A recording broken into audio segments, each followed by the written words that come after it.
Hello everyone, and welcome to the solutions lecture for the Tree Methods Consulting project. Again, our main task was to figure out which preservative chemical, A, B, C, or D, was having an effect on the dog food being spoiled. So how can we actually use machine learning models to solve this issue? Many machine learning models produce some sort of coefficient value for each feature involved, indicating their importance or predictive power relative to the actual label. Remember back to the documentation lecture for this section of the course. We mentioned that these tree method classifiers have a feature importances attribute available. So what we can do is we can create a model, fit it on all the data, and then check which feature, in this case our preservative, was causing the spoilage or had the most predictive power to the label. When using feature importances, you're going to get something like this back in return, a sparse vector with the first number indicating how many features were used, and then the second entry is almost like a dictionary where you have the actual index number of the feature, so index number 0, and then its actual importance. So here we can see that the most important feature was by far feature at index 2, giving a value of 0.9686. Now the corresponding features column would look something like this. You would have a row. The features, remember, we have to input it as a dense vector, and then these are some particular values. So these are actual preservative values with 4, 2, 12, and 3. And then finally we have a labeled column, spoiled. So we're going to go over how this actually works and an example of it later on in the Jupyter Notebook. Now there are many different ways to solve this actual problem, including just using something like pure statistics instead of a machine learning model. So keep that in mind. This is definitely not the only way to solve this problem. And hopefully this consulting project shows how we can apply machine learning in a different way from previous examples. For example, in this case, we don't really care about train test splits or even deployments. All we really care about is the actual relationship between a feature and its label. So again, what we really want to fundamentally understand is which feature is important for predicting the label. All right, let's jump over to the Jupyter Notebook and get started. Okay, so here I have a new notebook and I've created a Spark session, and the next thing I want to do is actually read in the data. I will say data spark read.csv, and I'm going to read in dog food CSV file. I will say in first schema and also say header is true.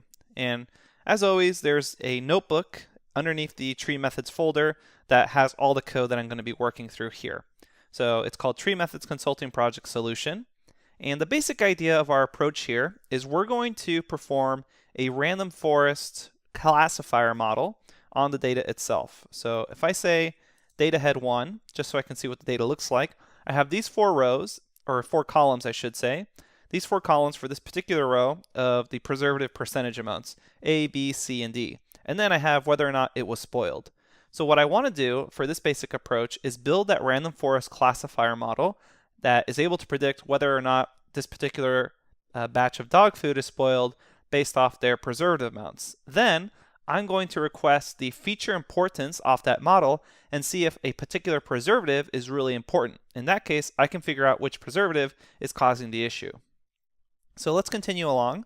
And in order to do this, the data needs to be in the right format. So I need to say from PySpark.ml.feature import a vector assembler. So I will run that, and then the next thing I want to do is check on my data columns. So I have these 4 preservative columns as well as the spoiled label column.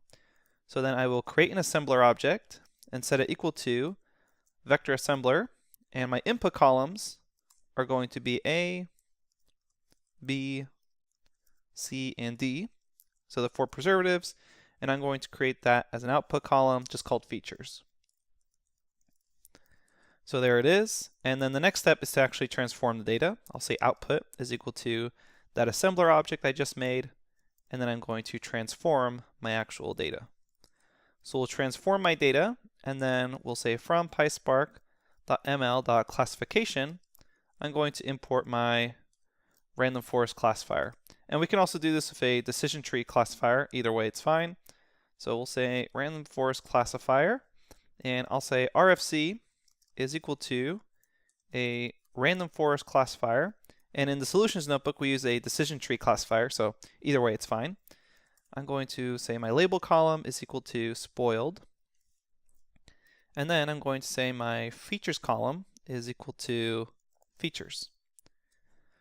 Next, what I'm going to do is check out my output. So my output, if I print the schema, notice here I have the spoiled column and the features vector column, which means for my final data, I really just need these two to pass into the random forest classifier. So we'll say final data is equal to output.select, and I'm going to select the features column as well as the spoiled column. And you can pass this with a list or without a list. If you get errors without a list, then just pass it in with a list. But the latest versions of Spark should have no problems with list or no list. So you can see here, I'm passing in the brackets, and it still works. Okay, so there's my final data. If I just show my final data, I can see here the features and then that label column. So now let's train our classifier on that actual data. So we're going to take our data. Well, let's create a model. I should say RFC model, and say RFC, whatever I happen to call it, fit on that final data. We'll run that, and that may take a little bit of time depending on how many trees you decided. I just used the default 20 trees. Now that we have a fitted model, what I can do is request the feature importance off this model. But let me just show you something real quick. If we take out the actual final data and then show the head, let's just say head of 1, I can see here that I have this dense vector of the features, and each of these is at a certain index location. So 0, 1, 2, and then 3. So if I actually call RFC model and then request the feature importances, remember that from the documentation example, if I run this, I can see the actual feature importance of each of these. So 0 correlates to A, 1 correlates to B, 2 correlates to C, and then 3 correlates to D. And you'll notice one of these particular letters is by far the most important feature, and that's chemical C at index 2. So that's by far the most important feature, meaning it's actually causing the early spoilage. So hopefully this was a pretty interesting example of using machine learning models in an alternative way. So we don't actually need to do a test train split here. All we really wanted to know was what feature is really driving the causation of whether or not something's being spoiled. Now you could definitely use other models to do this.